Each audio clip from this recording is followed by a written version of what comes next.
Hey, what's going on YouTube? Hello subscribers, I hope all is well. It is Sunday morning and I'm at a rest area. Why am I at a rest area, you ask? Well, it's one of those type of loads where I had to sacrifice some home time. That way I'm able to park up Sunday night at the consignee all the way up in Ohio, just south of Columbus, Ohio. So I've got myself a hike. Friday, I had my trainee. We were on full teams. I showed 30 minutes of inspection at 6:30, went into sleeper berth at 7 a.m., stayed in sleeper berth the entire rest of the time, and was able to start driving Saturday at 5 p.m.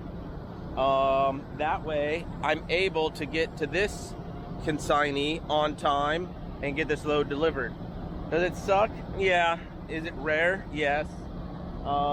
This is not something I would typically do, or I would typically do this because that's just how I am, but it's not something that happens very often at all. I did have to shorten up my weekend. I did have to sacrifice some time with my godson. Did not actually see him this weekend, which was a bummer, but I'm gonna get this load on time, get parked up Sunday night, and be ready for the week. My last trainee and I went to a place in Louisiana to pick up this monstrous lumber load that needed to be tarped. Not fun. This place was actually a Friday killer, which I call a Friday killer. What do I mean by Friday killer? Friday killer is Thursday night you park up at a consignee, Friday morning you get unloaded at that consignee, Friday morning you get dispatched a load, you put in the everything into the navigation, and your ETA home is, I don't know, let's just say 3 p.m. after you plug all that stuff in. So you drive over to the shipper all excited on a Friday. You know, you're ready to go. You're ready to get home by, let's add a couple hours of securement time. So from 3 p.m. at ETA, say 5 p.m. because of the securement time. Well, you get there and there's a long line.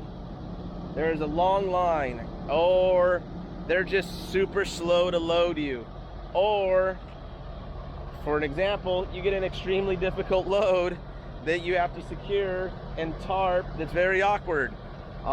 Those are Friday killers. This place happened to have a long line, and it happened to be a very awkward load that needed to be tarped with the terrible tarping machine. And so that's the result. Not pretty, but it is getting down the road pretty good. There is some flappage in the front. I mean, there's no way to prevent it. Right here. We've got the product at an angle going up, and the tarp is flapping right there.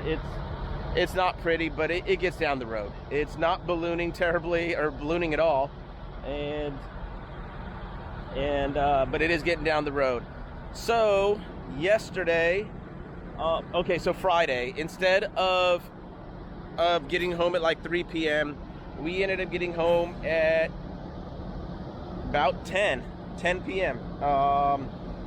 Which was not cool. No, I lied. We got home around 9 because I had time to run over to Walmart, pick up some stuff for my week.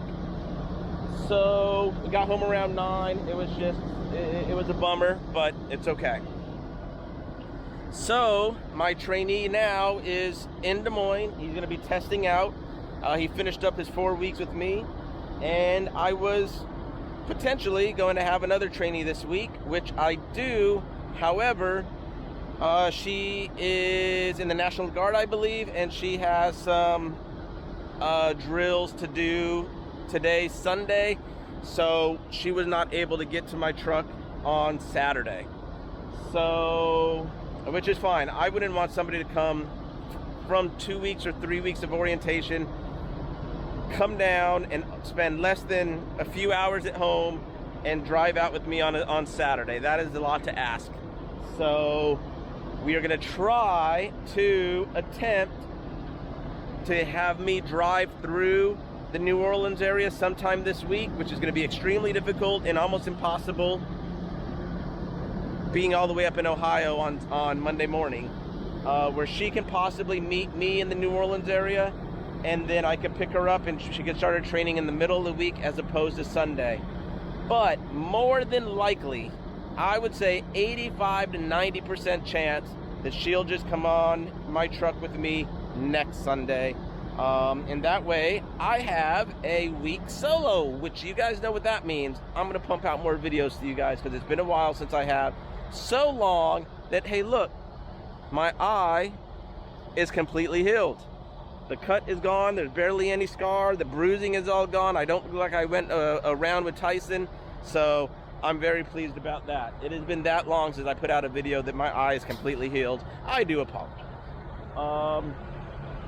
But let's see what else is going on. Oh, so yes, I was saying she. Yes, I do have a female trainee next. It'll be my first female trainee.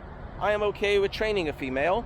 I don't have a wife. I don't have a girlfriend that is going to be all insecure and not trusting me with the female trainee. It's not all about that. I am very respectful. I am going to